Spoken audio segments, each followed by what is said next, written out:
그 누누 감독 시절엔 스프린트 횟수가 경기당 120회가 안 되는 경기들이 많았고 가장 많이 했던 게 이제 뉴캐슬전 141번이었거든요. 그런데 콘테 감독 오고 나서 리그 첫 경기 에버튼전 이렇게 훌쩍 늘더니 지난 리즈전에서는 무려 181번이나 스프린트 기록했습니다. 정말 미친 듯이 뛰어다닌 거죠, 이쯤 되면.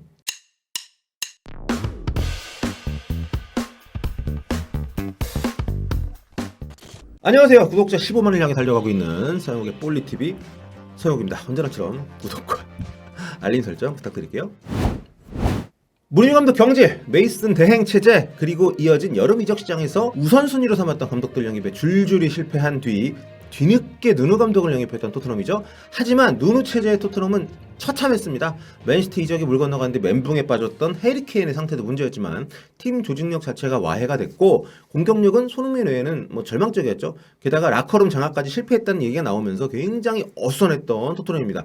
게다가 이 팀이 포체티노 감독 시절부터 보여준 장점이던 많이 뛰는 모습이 거의 이제는 사라지는 그런 느낌이었죠. 손흥민, 케인의 콤비 플레이를 전면에 내세웠던 무리뉴 감독 시절과도 비교할 수 없는 수준의 정말 처참한 경기력이었습니다. 그렇게 수렁으로 빠져드는 사이 수뇌부는 누누 감독을 경질하고 콘테 감독을 데리고 왔는데요. 콘테 감독은 오자마자 적극적으로 팀을 바꾸고 있습니다. 일단 자신의 트레이드마크인 3백을 곧바로 도입했고요. 선수 하나하나 면담도 하고 또 식단 관리에 훈련장, 경기장에서 선수들하고 활력 넘치는 또 스킨십하면서 빠르게 팀을 장악하고 있습니다. 선수들에게서 패배의식도 걷어내고 있고요. 밖에서 보는 이런 시각이 틀리지 않은 게 엊그제 손흥민 선수가 그 배성재 아나운서하고 함께 런던에서 그 네이버 나우 우리 형 라디오라는 이런 방송을 했는데 여기서 직접 콘테 감독 훈련이 정말 힘들어졌다. 케찹 못 먹게 하는 것까지는 아니지만 식단 관리하는 건 사실이다. 이런 증언들을 했다고 하는데요. 이전 누누 감독 때와는 여러모로 확실히 좀 달라진 모습이고 특히 경기장에서 보여주는 열정적인 모습에 토트넘 팬들이 벌써부터 콘테 감독에게 많이 빠져들었다고 합니다. 경기 끝나고 선수들하고 일일이 포옹하고 막 포효하는 이런 모습들을 보니까 예전 그 무리뉴 감독이나 포체티노 감독 생각도 나고요. 확실히 누누 감독은 좀 퍼포먼스를 떠나서 이 팀하고 좀 안 맞는 분이었던 것 같다는 생각을 다시 하게 됩니다. 하지만 정말 큰 기대 속에 토트넘에 당도한 상황이다 보니까 부임한 지 얼마 안 됐는데도 벌써부터 아니 왜 안 달라졌어? 이런 얘기 하시는 분들이 좀 많더라고요. 지금 또 토트넘 성적이 이렇게 많이 올라오질 않았다 보니까 특히 엊그제 그 리즈전 전반전 최악의 경기력을 펼치면서 입중계창에서 누누 산투 이기냐? 이런 얘기까지 나왔었는데 하지만 정작 현지에서는 콘테 감독에 대한 신뢰 꾸준히 공고한 상태고요. 이번 리즈전 역전승을 통해서 한층 더 탄탄해진 그런 모습입니다. 사실 전반전만 봤을 때는 진짜 걱정이 많이 됐죠. 볼 점유도 안 되고 트랜지션 할 때 볼터치 길고 패스 엇나가고 선수들 개개인 실수 겹치면서 공격 전개 안 되고 또 감독이 바뀌었다고 합니다만 다 기존에 있던 선수들인데 조직적인 면에서 굉장히 성근 모습을 또 보여줬기 때문에 로메로하고 스킵이 빠졌다고는 합니다만 그리고 그 자리에 탄강가하고 윙크스를 넣은 게 조금 의아하긴 했습니다만 아무리 그래도 상대가 17위 리즈였단 말이죠.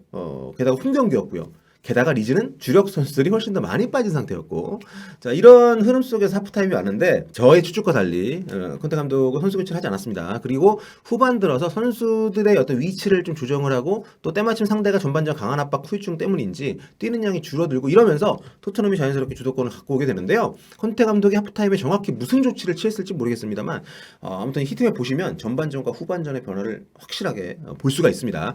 토트넘은 3-2-4-1 포메이션으로 경기 나섰고요. 콘테 감독이 오고 나서 가장 크게 바뀐 게 겉으로는 이제 4백에서 3백으로 수비 변화를 준 건데 공격적으로는 형식적으로는 바뀐 게 없어 보입니다. 3톱 체제, 모우라, 손흥민, 케인, 마찬가지니까. 근데 실제로는 윙어들의 움직임을 조정하고 윙백들의 공격 가담을 크게 늘리면서 손흥민 선수 움직임에도 좀 변화가 생겼죠. 전반전 손흥민 선수의 움직임을 좀 보겠습니다. 확실히 높은 위치가 아니라 하프라인 근처에 히트맵이 많이 좀 몰려 있고요.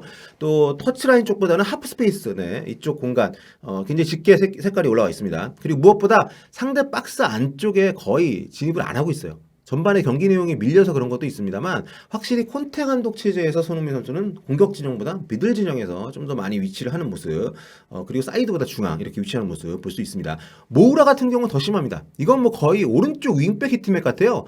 중앙 미드필더 느낌까지 있고 또 박스 안에 역시 거의 못 들어가는 그런 모습을 보여주고 있습니다. 확실히 예전에 비해서 아주 낮은 위치에서 전반전을 보냈다는 것을 모우라 히트맵에서 확인할 수 있습니다. 케인 같은 경우도 전반전은 뭐 그렇죠. 워낙 그 사실상의 플레이메이커를 맡아가지고 많이 내려왔기 때문에 자 그렇다면 후반전에 과연 콘테 감독이 이 선수의 위치를 어떻게 바꿨느냐 손흥민 선수 히트맵 볼까요? 확실히 전반전에 비해서 상대 진영으로 많이 전진을 했죠. 특히 왼쪽 측면에서의 움직임이 많아졌습니다. 모우라 같은 경우도 하프스페이스를 거점으로 움직이는 건 비슷합니다만 전반전보다 훨씬 더 박스 부근 접근이 많고요. 케인도 박스 안에서 많이 싸워준 모습이죠. 그러니까 전반전에 낮은 위치에서 좀 머물러 있던 토트넘의 활동 반경이 하프타임을 지나면서 후반 들어서 이제 굉장히 전진을 했다는 걸 볼 수가 있습니다. 손흥민 선수 같은 경우도 중앙, 뭐 하프 스페이스 공간 쪽에 좀 더 많이 머물러 있었던 전반전하고 다르게 후반전에는 측면 쪽도 많이 좀 움직이면서 볼을 많이 다뤘던 것을 또 확인할 수 있고요. 하지만 이제 콘테 감독 축구에서 결국 손흥민 선수의 움직임이 저는 이제 후반보다는 전반의 모습으로 수렴되지 않을까 장기적으로 봤을 때 여기 이 레길로니티 맵인데요. 손흥민 선수보다도 박스 안에 더 많이 들어왔죠. 예, 그리고 굉장히 도전적으로 앞을 많이 넘어오는 거 상대 진영을 볼 수 있고요. 그러니까 3백에게 수비를 맡기고 수비 시에는 윙백들이 상대 윙어에 대한 대비를 하긴 합니다만 기본적으로 우리 편이 공을 갖고 있을 때 그러니까 공격적인 상황에서는 상당히 윙어적인 역할을 윙백한테 부여를 하고 있는 게 콘테 감독이라는 거죠. 이렇게 올라가게 되면 뒤에 있는 이제 그 투미들이 각각의 자기 근처에 있는 윙백들을 커버를 쳐주고 그 빈 공간에 또 이제 윙어들이 중앙으로 들어오면서 또 이렇게 좀 커버를 해주는 이런 패턴으로 공격 진행을 좀 많이 하기 때문에 그러니까 이런 시스템에서 원래 윙어였던 선수들의 움직임은 심한 경우 그 메잘라 비슷한 히트맵을 찍게 되는 거죠. 그러니까 이번 경기에서 손흥민, 모우라 선수 전반전 히트맵 같은 그러니까 콘테 감독은 이러한 방향성이 토트넘을 좀 되살리는 그런 요인이 될 거라고 믿고 있는 것 같아요. 아주 강하게 드라이브를 걸고 있는데 손흥민 중심으로 보는 이제 우리 같은 입장에서는 팀 성적과는 별개로 약간 걱정이 되는 부분일 수 있죠. 예. 그리고 실제로 콘테 감독의 이러한 토트넘 개혁 운동은 이미 부임 직후부터 성과를 내고 있습니다. 그러니까 계속 이런 방향으로 갈 거예요. 저는 그렇게 봅니다. 여기 이 지표는 스카이 스포츠가 지난주에 만든 자료에 제가 그 12라운드 리즈전 수치를 좀 더한 그런 표인데요. 보시면 딱 구분이 됩니다. 토트넘 선수들이 한 경기에서 이제 뛴 거리가 100km가 안 되는 그런 경기가 4경기나 됐던 게 누누 감독 시절입니다. 평균 100km가 좀 안 되는 네. 많이 뛰어던 103km 정도 경기당. 물론 뛰는 양이 무조건 많다고 좋은 건 아니에요. 근데 많이 뛰지 않는 팀에게서 좋은 성과를 기대하는 건 쉽지 않은 게 사실이죠. 그런데 이렇게 콘테 감독이 부임하면서 갑자기 선수들이 뛰는 양이 경기당 110km를 넘게 됩니다. 에버튼전 111km 그리고 지난주 리즈전 역전승했던 이 경기에서는 무려 117km를 뛰었어요. 리즈보다 많이 뛰었습니다.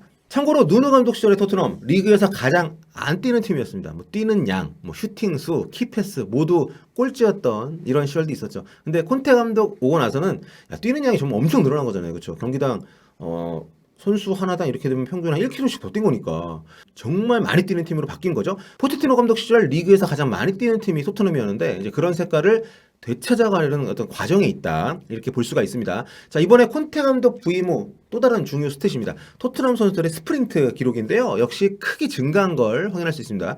누노 감독 시절엔 스프린트 횟수가 경기당 120회가 안 되는 경기들이 많았고 가장 많이 했던 게 이제 뉴캐슬전 141번이었거든요. 그런데 콘테 감독 오고 나서 리그 첫 경기 에버튼전 이렇게 훌쩍 늘더니 지난 리즈전에서는 무려 181번이나 스프린트 기록했습니다. 정말 미친 듯이 뛰어다닌 거죠, 이쯤 되면.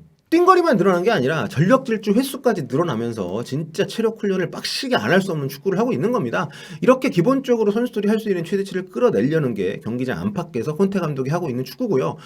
확실히 누노 감독 때와는 짧은 시간에 많이 이제 바뀐 상태입니다. 그래서 경기 내용이 당분간 손발이 안 맞는 모습도 물론 없진 않겠습니다만 서로 간의 어떤 역할이나 기본적인 위치가 조금씩 바뀌었기 때문에 장기적으로 봤을 때는 굉장히 단단하고 쫀쫀한 팀이 될 수 있을 거라는 기대감을 가질 만한 그런 경기들을 최근에 계속 하고 있는 거죠. 그러니까 손흥민 선수의 역할에 대해서는 좀 아쉬움이 있습니다, 저도. 예.